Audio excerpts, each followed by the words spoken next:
YCP legal cell ప్రతినిధుల భేటీలో మాజీ సీఎం జగన్ కీలక వ్యాఖ్యలు చేశారు. ఏపీలో చంద్రబాబు పాలనలో కలియుగ రాజకీయాలు చూస్తున్నామని మాజీ సీఎం జగన్ అన్నారు. న్యాయం, ధర్మం ఎక్కడా కనిపించడం లేదని తెలిపారు. తప్పుడు కేసులు, తప్పుడు సాక్ష్యాలతో కేసులను నడిపిస్తున్నారని ఆరోపించారు. అక్రమ, తప్పుడు కేసుల్లో బాధితుల తరపున న్యాయవాదులు నిలబడాలన్నారు. న్యాయవాదుల సేవలను పార్టీ ఎప్పుడూ మర్చిపోదంటూ హామీ ఇచ్చారు. పార్టీ కోసం కష్టపడే వారికి తప్పకుండా వారికి ప్రాధాన్యత ఉంటుందని భరోసా ఇచ్చారు జగన్. ఏమిటి అన్నది ఈ చంద్రబాబు నాయుడు గారి పరిపాలన చూస్తే ఈ 14 నెలల్లో ఓహో ఇదేనా కలియుగము అని చెప్పి అనిపించే పరిస్థితి ఎవరికైనా కూడా అనిపిస్తుంది. ఎందుకనంటే న్యాయం లేదు, ధర్మం లేదు. తమకు గిట్టని వాళ్ళు ఎవరైనా ఉంటే, తమకు నచ్చని వాళ్ళు ఎవరైనా ఉంటే, తమకు వ్యతిరేకంగా స్వరం వినిపించే వాళ్ళు ఎవరైనా ఉంటే తట్టుకునే పరిస్థితి లేదు, జీర్ణించుకునే పరిస్థితి లేదు. ఎలాగైనా తీసుకొని పోయి వాళ్ళని జైల్లో వేయాలి, ఎలాగైనా తీసుకొని పోయి వాళ్ళని చిత్రహింసలు పెట్టాలి, ఎలాగైనా కూడా వాళ్ళ పరువును తీయాలి అనే ఒక నీచమైన సంస్కృతి ఈరోజు మనం చూస్తూ ఉన్నాం. చూస్తూ 1.5 సంవత్సరం అయిపోయింది. కళ్ళు మూసుకొని కళ్ళు తెరిచేసరికి ఆ మిగతా 3 ఏళ్ళు కూడా అయిపోతాయి. ఆ 3 ఏళ్ళు అయిపోయిన తర్వాత వచ్చేది మాత్రం ఈసారి ఖచ్చితంగా మన ప్రభుత్వమే వస్తుంది. ఎందుకనంటే ఇంతగా మోసాలు చేసిన పరిస్థితి, ఇంతగా అబద్ధాలు చెప్పిన పరిస్థితి బహుశా ఈ రాష్ట్ర చరిత్రలో ఎప్పుడు కూడా మనం చూసి ఉంటాం. చివరికి లాయర్లకు కూడా మోసం చేసిన పరిస్థితులు కూడా మనం చూస్తూనే ఉన్నాం. సూపర్ 6లు, సూపర్ 7లు అనేటి గాలికి ఎగిరిపోయినాయి. ఇంతకుముందు మన ప్రభుత్వ హయాంలో ఉన్న ప్రతి పథకం కూడా అన్నీ రద్దయిపోయినాయి. వీళ్ళు చెప్పిన హామీలన్నీ కూడా మోసంగా మిగిలిపోయిన పరిస్థితుల మధ్య ఒకవైపున అన్ని అబద్ధాలు, మోసాలుగా కనిపిస్తూ ఉన్న పరిస్థితులు ఒకవైపున ఉంటే, మరోవైపున వ్యవస్థలన్నీ కూడా పూర్తిగా దిగజారిపోయిన పరిస్థితులే కనిపిస్తూ ఉన్నాయి.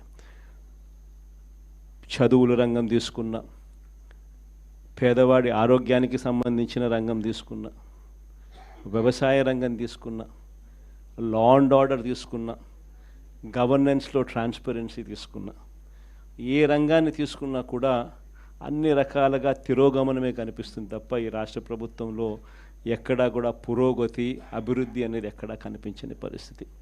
మరోవైపున విచ్చలవిడి కరప్షన్, ఎక్కడ చూసినా కానీ కరప్షన్ అనేది మామూలుగా లేని పరిస్థితిలో ఈరోజు చూస్తూ ఉన్నాం. ఎక్కడ నిలబడినా, ఏ గ్రామానికి వెళ్ళినా కూడా గ్రామంలో పక్కనే బెల్ట్ షాప్ కనిపిస్తుంది. విచ్చలవిడిగా బెల్ట్ షాపులు మన కళ్ళ ముందనే ఎంఆర్పి రేట్ కన్నా ఎక్కువ రేటుకి అమ్ముతూ ఉన్నారు. డైరెక్ట్గా ఎంఆర్పి రేట్ కన్నా ఎక్కువ అమ్ముతూ ఉన్న బెల్ట్ షాపులు ఎవరు నడపాలా అనేది ఆక్షన్లో పాడుతూ ఉన్నారు. ఆక్షన్లో 2 లక్షలు, 3 లక్షలు, 4 లక్షలు పాడినోనికి బెల్ట్ షాప్ ఇస్తూ ఉన్నారు. ఆ బెల్ట్ షాపు ఎంఆర్పి రేట్ కన్నా ఎక్కువ రేటు కళ్ళ ముందరనే అమ్ముతూ ఉన్నారు. అలా అమ్మిచ్చేది ఎవడు అని అంటే పోలీసులు దగ్గరుండి అమ్మిస్తూ ఉన్నారు. ఇది కరప్షన్ అనేది కళ్ళ ముందనే కనిపిస్తూ ఉన్న కరప్షన్. ఎక్కడ చూసినా పర్మిట్ రూములు, ఇల్లీగల్ పర్మిట్ రూములు కనిపిస్తూ ఉన్నాయి. ఏ నియోజకవర్గం తీసుకున్నా కూడా ఇసుక అన్నది ఉచిత ఇసుక అంటున్నారు. ఉచిత ఇసుక ఎవరికి ఇస్తూ ఉన్నాడు అనేది దేవునికి ఎరక. కళ్ళు ఎదుటే కనిపిస్తూ ఉన్నది ఇసుకే మన ప్రభుత్వ హయాంలో కన్నా డబుల్ ద రేటుకి అమ్ముతూ ఉన్నారు. మన ప్రభుత్వ హయాంలో అన్న ఇసుకన్నా కనీసం సంవత్సరానికి 700 కోట్లు, 750 కోట్లు గవర్నమెంట్కి ఆదాయం వచ్చేది రాయల్టీ రూపేణ. ఇప్పుడు రాయల్టీ రాకపోగా ఇసుకేమో డబుల్ రేటుకి అమ్ముతూ ఉన్నారు. ఏ నియోజకవర్గం తీసుకున్నా కూడా పేకాట క్లబ్బులు దగ్గరుండి నడిపిస్తూ ఉన్నారు ఎమ్మెల్యేల క్యాండిడేట్లు. పోలీసులు దగ్గరుండి ఆ పేకాట క్లబ్బులకు ప్రొటెక్షన్ ఇస్తూ ఉన్నారు. ప్రతి పేకాట క్లబ్ నుంచి నీకింత నాకింత అని పంచుకుంటా ఉన్న కరెక్ట్. ఎన్ని కళ్ళ ముందరే కనిపిస్తూ ఉన్న కరప్షన్. నేనేం వెరైటీ అని చెప్పడం. ఒక మనిషిని జైల్లో పెట్టడము అని అంటే తన పరువును, తన ప్రతిష్టలతో ఆడుకోవడం, అవన్నీ తెలిసి కూడా ఏ తప్పు చేయకపోయినా కూడా బురద వేసి తప్పు చేశాడు అని చెప్పి దానికోసం దొంగ సాక్ష్యాలను క్రియేట్ చేసి కేవలం వీళ్ళు పెట్టే ప్రలోభాలు, వీళ్ళు పెట్టే భయం తప్ప వేరే బేసి లేదు, వేరే సాక్ష్యము లేదు. ఇలాంటి పరిస్థితుల మధ్య న్యాయం జరగడానికి కోసం బాధితుల తరపున గట్టిగా నిలబడి వాళ్ళ స్వరం వినిపించే కార్యక్రమం ఎక్కడైనా చేయాల్సిన పరిస్థితి ఏదైనా ఉంది అని అంటే అది ఇంకా మన భుజస్కంధాల మీద ఇంకా బాధ్యత ఎక్కువైంది.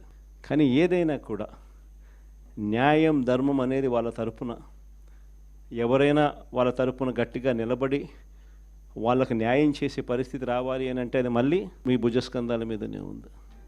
కాబట్టి మీరు పోషించే పాత్ర చాలా ఇంపార్టెంట్ పాత్ర. మరీ ముఖ్యంగా కష్టకాలంలో ప్రతిపక్షంలో ఉన్నప్పుడు వైఎస్ఆర్ పార్టీకి నిజంగా పెద్దన్నగా మీరు చేస్తూ ఉన్న పాత్ర ఎప్పటికీ కూడా పార్టీ మర్చిపోదని ఈ సందర్భంగా తెలియజేస్తాను.